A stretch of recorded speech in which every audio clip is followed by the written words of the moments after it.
আজকে super clay দিয়ে একটা ওয়াল হ্যাঙ্গিং বানাবো, যেটার জন্য প্রথমে আমার লাগবে কিছু কার্ডবোর্ড। কার্ডবোর্ড গুলোকে আমি স্কোয়ার শেপের কেটে নিয়েছি।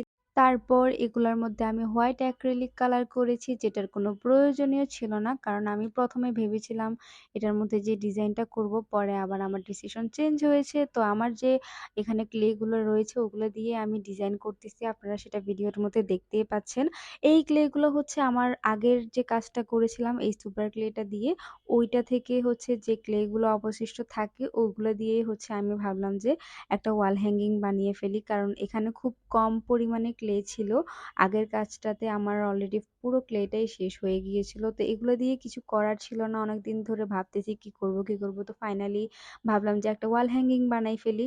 তো এটা কিন্তু অধিকাংশ কাজটা হচ্ছে আমি অফ ক্যামেরাতে করেছি। এটা অলরেডি শেষও হয়ে গিয়েছে, আর এত বেশি ভালোও হয় না। যাই হোক, আউটলুকটা কেমন হয়েছে আমাকে অবশ্যই জানাবেন। আজকের ভিডিও এ পর্যন্তই। আল্লাহ হাফেজ।